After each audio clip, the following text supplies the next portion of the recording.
ហើយយើងចូលមកលេខ1គឺ limit x ខាងក្រៅ0នៃ x បូកជាមួយនឹង2 sin នេះគេ2 sin x នៅលើហើយ x ការ៉េបូកជាមួយនឹង x បូក1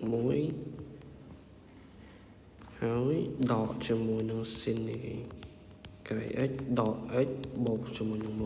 1ចានេះជាលំហាត់គួយស្អាមទេគឺកាលណាយើងយកវាចំនួនចូលមករៀងវាគឺ0លើ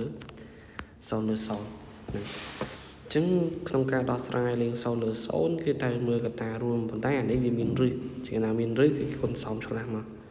អញ្ចឹងបាន sin x កត្តាឲ្យ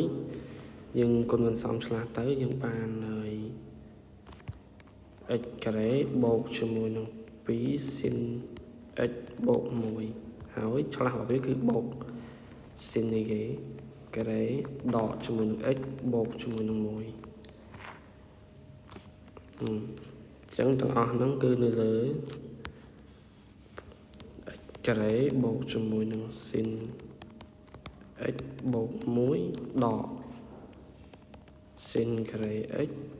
បូក x ហើយដកជាមួយនឹង1អញ្ចឹងអាណាដូចគ្នាយើងអាចស៊ីសងគ្នាបានទេដូចនេះ1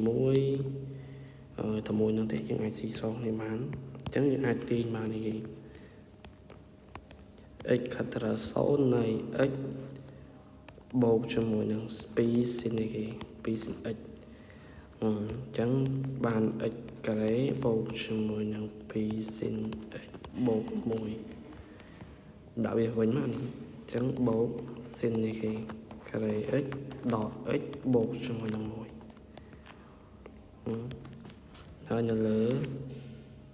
នេះគេ x ការ៉េបូកជាមួយនឹង2 sin x ដក sin ការ៉េ x បូកជាមួយនឹង x អញ្ចឹងគួយស្អាមយើងអត់ចាំបាច់ធ្វើវាចេញជាចម្លើយមកទេយើងអត់ចាំបាច់ទៅសេគេមើលវាទៅសេសំខាន់ចម្លើយត្រូវអញ្ចឹងបើយើងគិតទៅអានេះបើយើងចែកជាមួយនឹង x ហើយចែកនឹង x ទៅយើងចែក x នេះយើងចែក x បាន2បាន1បូកជាមួយនឹង2ហើយនេះយើងចំនួនចូលទៅបាន1បូកជាមួយនឹង1នឹងនៅលើកាលណាយើងចែក x អានេះបាន0អានេះបាន2អានេះបាន0នេះបាន1អញ្ចឹងមក1អញ្ចឹងបូកចូលគ្នាមកឃើញ3បូកជាមួយគុណបាន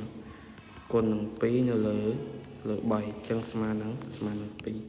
ចឹងមិនឯចម្លើយចុងក្រោយយើងគឺស្មើនឹង2អញ្ចឹង B ជាចម្លើយដែលត្រឹមត្រូវហើយហ្នឹងប៉ុណ្ណឹង